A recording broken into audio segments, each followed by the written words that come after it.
First comment gets a shout out in the next video. Arnold, in reference to her friendship with Shanann Watts. How long have you known Shanann?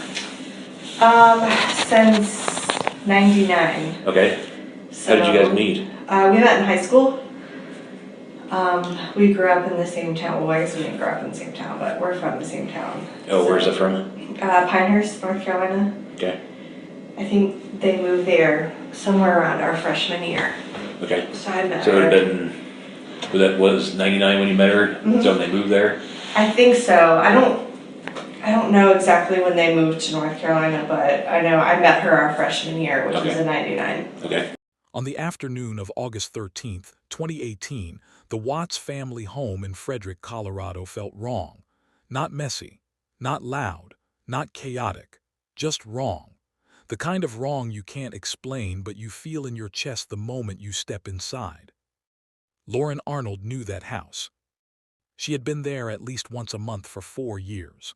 Birthday parties, dinners, ordinary afternoons. She knew the smell of it, the rhythm of it, the sound of Shanann's voice bouncing off the kitchen walls.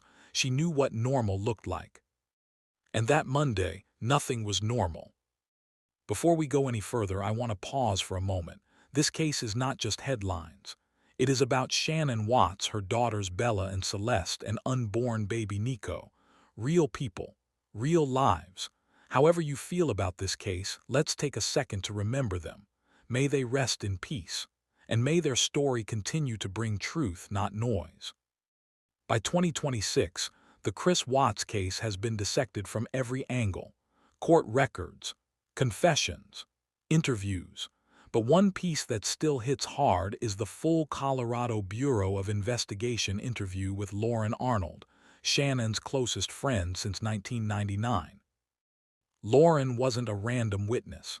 She knew Shanann before the social media posts, before the spotlight. She watched her grow, marry, become a mother. She had seen the ups and downs in that house. She understood the family dynamic.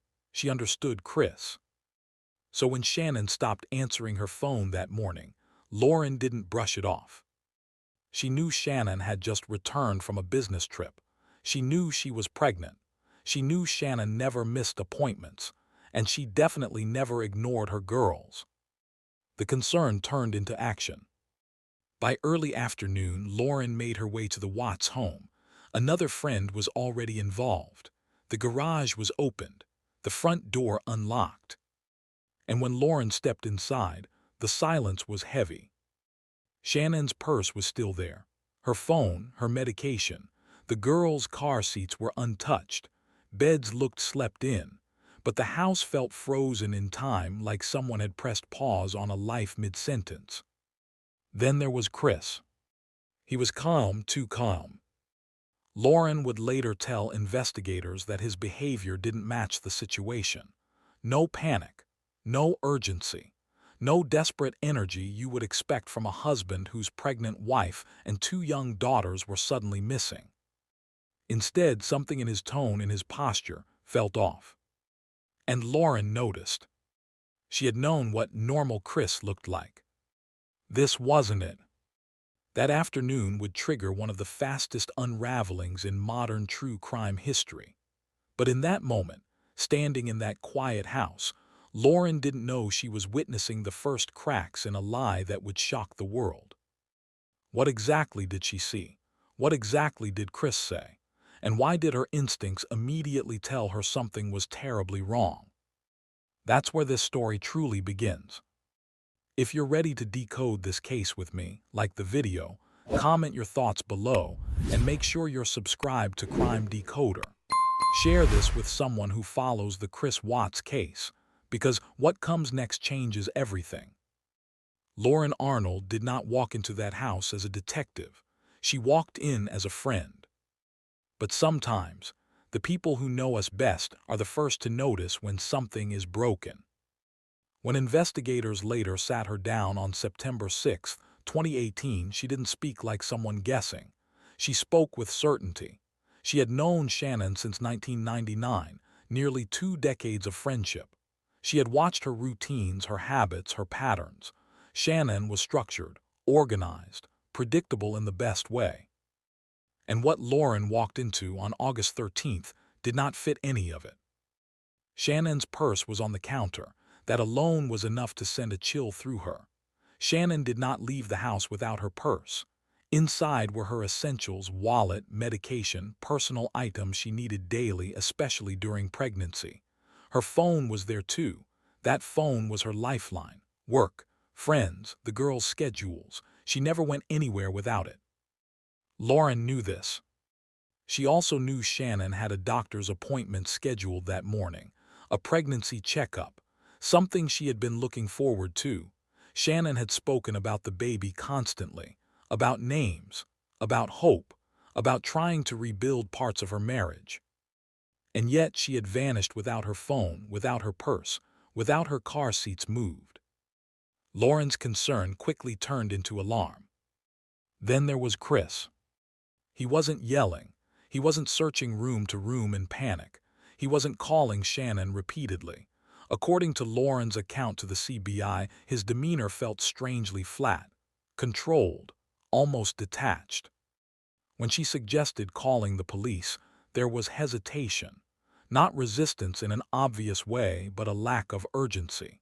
As if he believed Shanann would simply walk back through the door. But Lauren knew Shanann wouldn't leave her girls. Not like that. As officers began arriving and questions started forming, Lauren's instincts sharpened. She observed the way Chris spoke, the way he explained things, small details that didn't line up with the Shanann she knew. She noticed the girls' blankets were missing from their beds. That stood out to her. Those blankets were comfort items. Why would they be gone? The house itself was tidy, no signs of struggle, no chaos, just silence. But sometimes silence screams louder than anything else. Lauren later told investigators that the entire atmosphere felt wrong. It wasn't one single dramatic moment. It was a collection of subtle red flags, the calm, the missing items, the explanations that felt rehearsed rather than frantic. By that evening, the situation had escalated beyond a missing person's concern. And Lauren, the lifelong friend, was no longer just worried.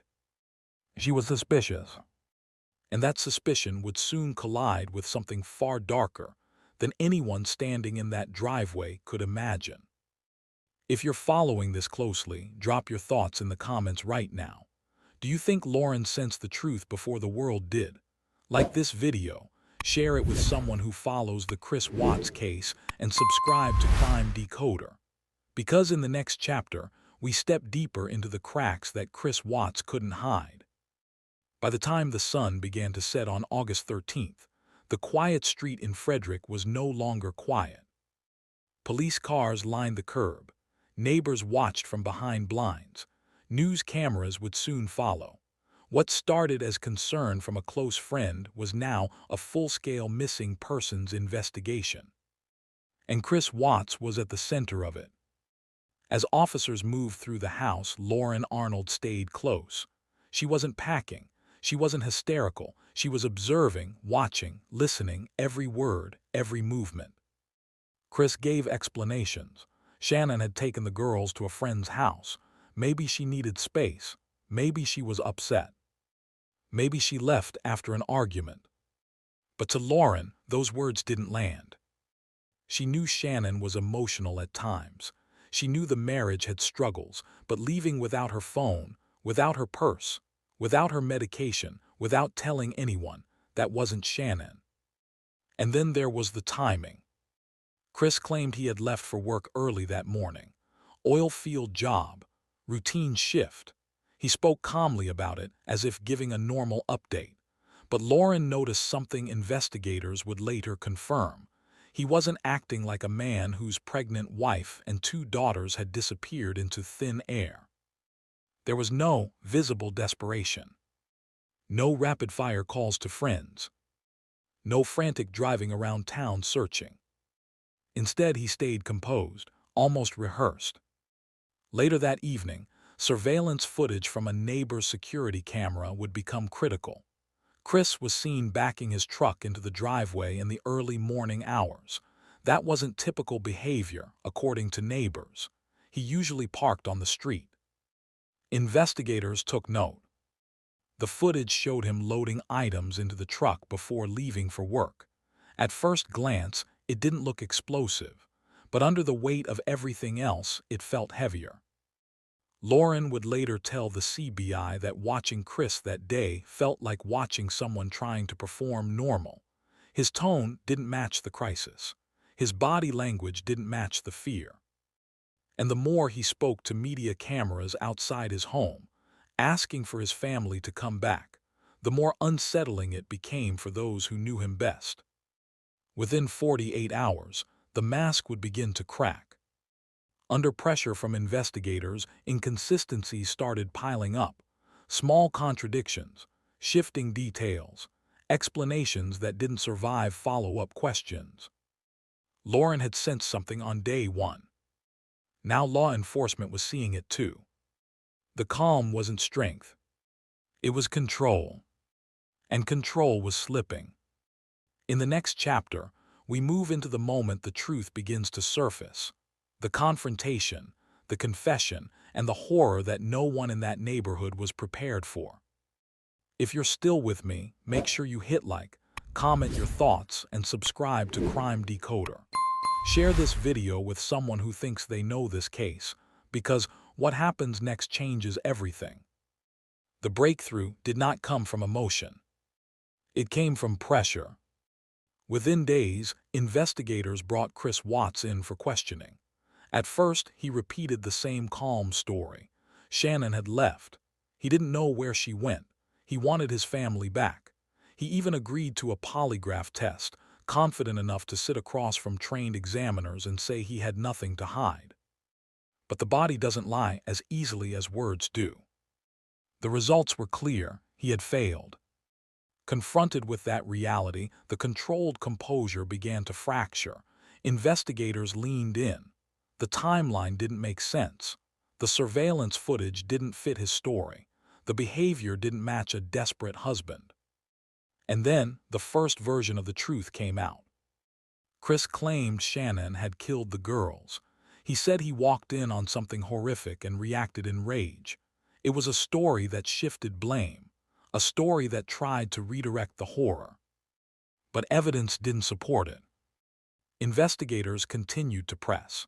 The weight of digital records, phone data, and his own inconsistencies closed in.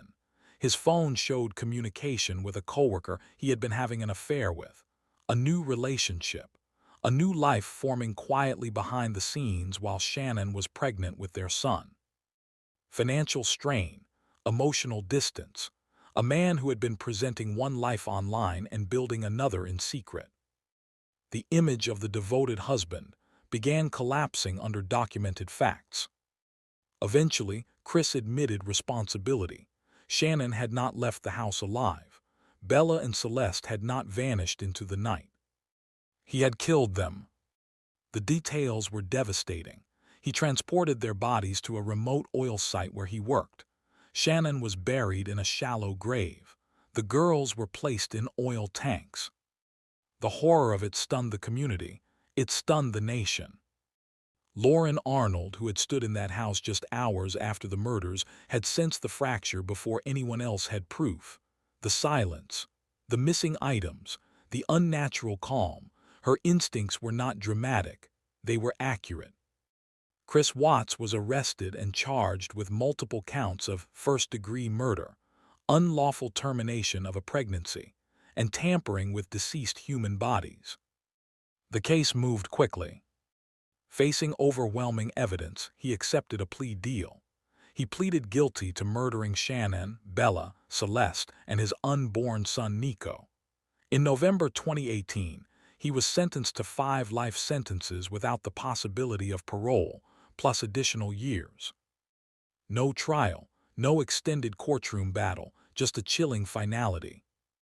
But sentencing did not erase the shock. It did not erase the questions.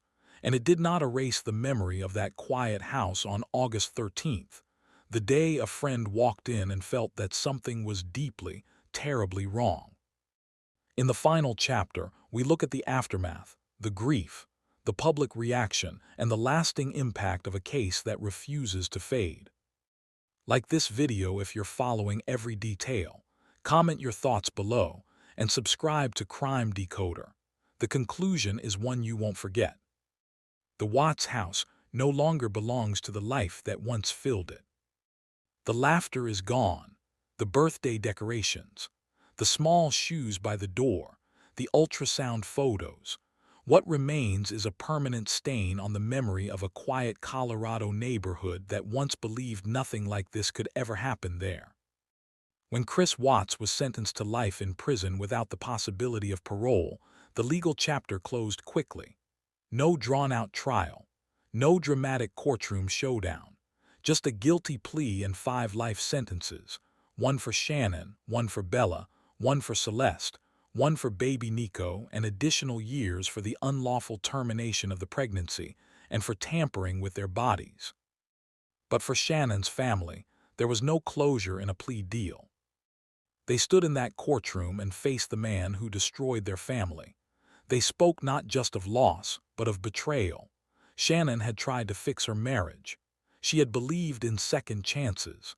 She had documented her life publicly, never imagining the private nightmare unfolding behind closed doors. The community reacted with disbelief that slowly turned into grief. Vigils were held. Strangers left flowers and stuffed animals. Social media, once filled with Shannon's videos and photos of her daughters, became a digital memorial. And still, years later, the case continues to resurface. New interviews, re-examined footage. The CBI recordings, including Lauren Arnold's account, remain powerful because they capture the moment before the world knew. The moment when something felt wrong, but the truth had not yet been spoken. Lauren's instincts stand as a haunting reminder. She didn't have forensic evidence. She didn't have confessions. She had familiarity. She knew what normal looked like, and when normal disappeared, she refused to ignore it. In true crime, we often focus on the shocking confession or the gruesome detail. But sometimes the most important moment is quieter. A friend walking into a house and realizing that the silence is louder than any scream. Chris Watts remains in prison today. His legal status is final.